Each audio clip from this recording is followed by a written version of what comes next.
नमस्कार।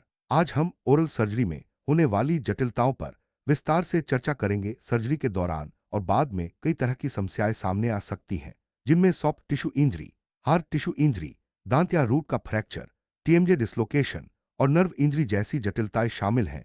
इन जटिलताओं के कारण रोकथाम और प्रबंधन के तरीके जानना हर डेंटल प्रोफेशनल के लिए बेहद जरूरी है। सर्जरी के दौरान सबसे आम जटिलताओं में से एक है म्यूकोसल टियर, यानी म्यूकोसा का फटना। यह आमतौर पर गलत फ्लैप डिजाइन, अपर्याप्त फ्लैप साइज या उपकरणों के अनुचित उपयोग के कारण होता है। ऊपरी जबड़े के पीछे, जीभ के नीचे और मुंह के फर्श पर ये चोटें ज्यादा देखी जाती हैं। रोकथाम के लिए सही फ्लैप डिजाइन, नियंत्रित बल और उपकरणों का सावधानीपूर्वक उपयोग जरूरी है। सर्जरी के दौरान कभी कभी उपकरण फिसलने या ध्यान न देने से पंक्चर या अनजाने इंसिजन हो सकते हैं। पंक्चर आमतौर पर लिप्स और गालों पर होते हैं। जब एलिवेटर का बल अनियंत्रित हो जाता है, रोकथाम के लिए नियंत्रित बल, सही फिंगर रेस्ट और एलिवेटर शैंक पर इंडेक्स फिंगर का स्टॉप के रूप में उपयोग जरूरी है। गहरे पंक्चर को खुला छोड़ना चाहिए ताकि ड्रेनेज हो सके। जबकि छोट थर्मल इंजरी तब होती है जब गर्म उपकरण या ओवरहीटेड हैंडपीस का इस्तेमाल किया जाता है। इससे म्यूकोसा जल सकती है। रोकथाम के लिए उपकरणों को सामान्य सलाइन में ठंडा करें और नियमित मेंटेनेंस करें। क्रश इंजरी आमतौर पर तब होती है जब दांत निकालते समय फोर्सेप्स में लिप्स या गाल फंस जाते हैं। अब्रेशन इंजरी लंबे बर्स के शैंक्स के रगड़ने से होती है।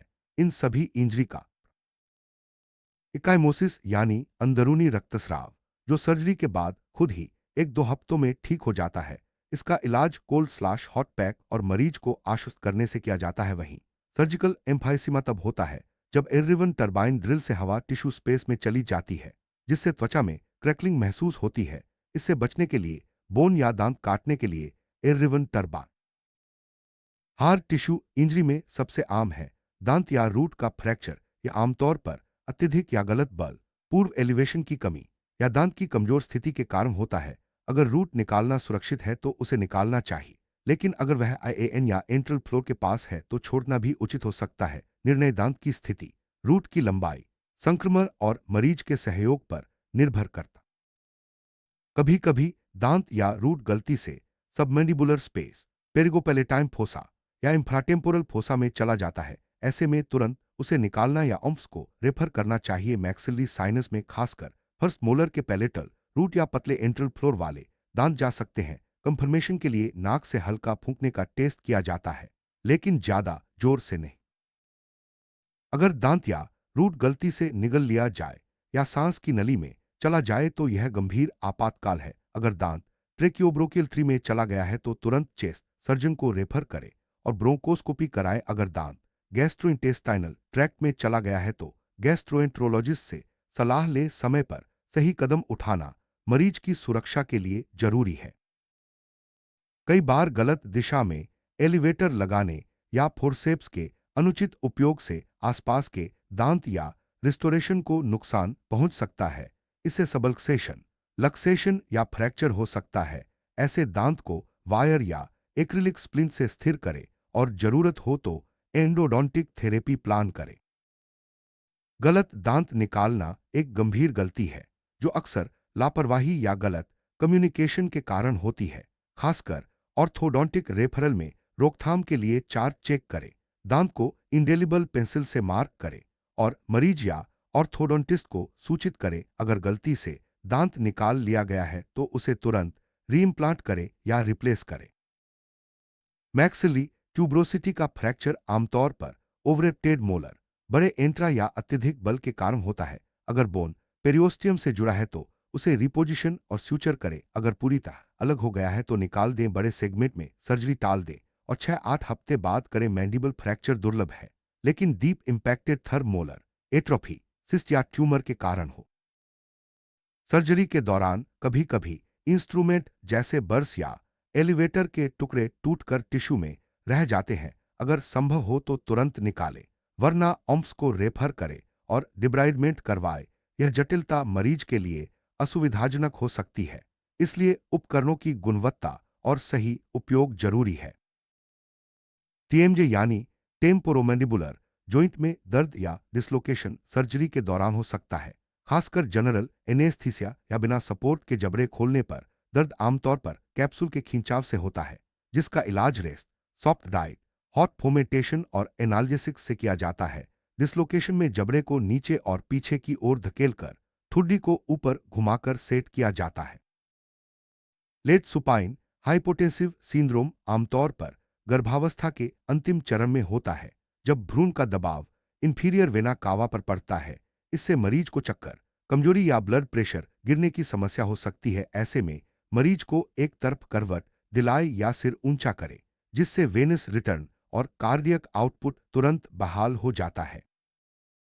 सर्जरी के दौरान या बाद में बोन या सॉफ्ट टिश्यू से ब्लीडिंग हो सकती है। बोन ब्लीडिंग को रोकने के लिए pressure gauze packing, bone crushing या बर्निशिंग, एब्जॉर्बेबल जेलेटिन स्पॉन्ज जैसे जेल फोम, सर्जिसेल या बोन वैक्स का इस्तेमाल किया जाता है, लेकिन बोन वैक्स का इस्तेमाल सीमित करें क्योंकि इससे संक्रमण का खतरा बढ़ सकता है। दांत निकालने के बाद मरीज को गॉज पैर पर 10 मिनट तक काटने के लिए कहें ताकि स्थिर क्लॉट बन सके। मरीज को जोरदार कुल्ला छूने या चबाने से मना करें, जिससे क्लॉट डिसलॉज न हो। ये निर्देश फॉलो करने से ब्लीडिंग और ड्राई सॉकेट जैसी जटिलताओं से बचा जा सकता है। ड्राई सॉकेट एक आम पोस्ट ऑपरेटिव जटिलता है, जिसमें मरीज को तेज दर्द, बदबू और ब्लड क्लॉट के टूटने से हड्डी खुल जाती है। यह आमतौर पर bacterial factors, trauma, smoking, local anaesthesia में वासोकॉन्स्ट्रिक्टर या ओरल कॉन्ट्रासेप्टिव के कारण होता है। इसका इलाज पेन मैनेजमेंट, ड्रेसिंग और मरीज को समझाने से किया जाता है। Third molar extraction, flap elevation या बोन कटिंग के दौरान आईएएन इंफीरियर अल्वियोलर नर्व और लिंगुअल नर्व को चोट लग सकती है। हल्के मामलों में तो 6 महीने तक रिकवरी मॉनिटर करे। गंभीर मामलों में माइक्रोसर्जिकल एनास्टोमोसिस, ग्राफ्टिंग या नर्व डिकम्प्रेशन की जरूरत पड़ सकती है। मरीज को संभावित जोखिम के बारे में पहले ही सूचित करें। म्यूकोसल टियर के मुख्य कारणों में फ्लैप का आकार छोटा रखना, उपकरणों का गलत उपयोग और अत्यधिक बल शामिल हैं। रोकथाम के लिए फ्लैप का सही डिजाइन, नियंत्रित बल और उपकरणों की सावधानीपूर्वक हैंडलिंग जरूरी है। छोटे टियर अपने आप भर जाते हैं, जबकि बड़े टियर में डायरेक्ट क्लोजर करना चाहिए। पंक्चर आमतौर पर एलिवेटर के फिसलने से होते हैं, जबकि इंसिजन ध्यान न देने से हो सकते हैं। रोकथाम के लिए नियंत्रित बल, सही फिंगर रेस्ट और उपकरणों का सावधानीपूर्वक उपयोग जरूरी है। गहरे पंक्चर को खुला छोड़ना चाहिए, जबकि बड़े इंसिजन में टांके और वैसलीन लगाना चाहिए। थर्मल इंजरी तब होती है जब गर्म उपकरण या ओवरहीटेड हैंडपीस का इस्तेमाल किया जाता है। रोकथाम के लिए उपकरणों को सामान्य सलाइन में ठंडा करें और नियमित मेंटेनेंस करें। इससे म्यूकोसा को जलने से बचाया जा सकता है। क्रश इंजरी आमतौर पर तब होती है जब फोर्सेप्स में लिप्स या गाल फंस जाते हैं। अब्रेशन इंजरी लंबे बर्स के शैंक्स के रगड़ने से होती है। इनका प्रबंधन palliative care, cold slash hot pack, Vaseline और प्रोटियोलिटिक एंजाइम से किया जाता है। इक्काइमोसिस यानी अंदरूनी रक्तस्राव, जो सर्जरी के बाद खुद ही 1-2 हफ्तों में ठीक हो जाता है। इसका इलाज कोल्ड स्लैश हॉट पैक और मरीज को आश्वस्त करने से किया जाता है। मरीज को घबराने की जरूरत नहीं है।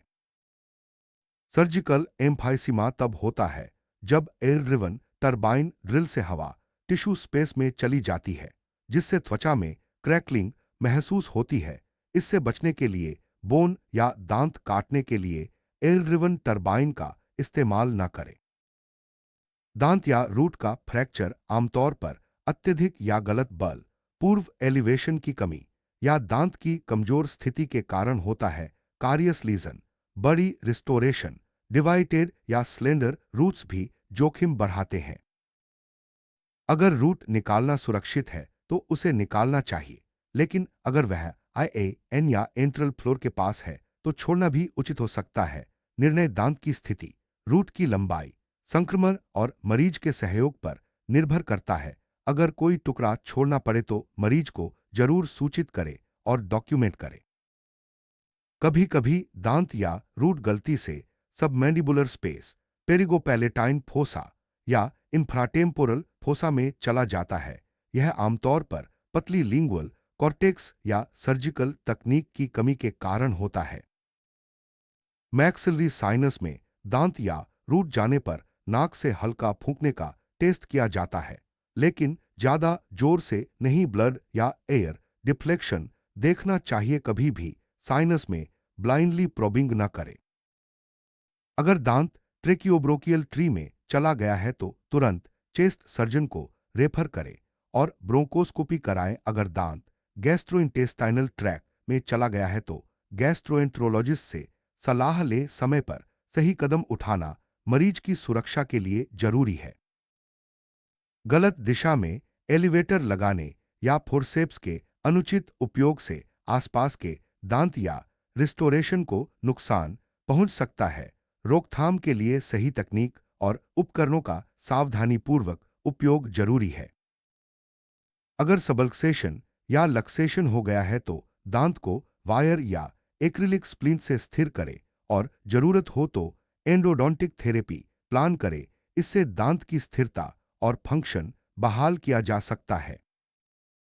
गलत दांत निकालने से बचने के लिए चार्ट चेक करें।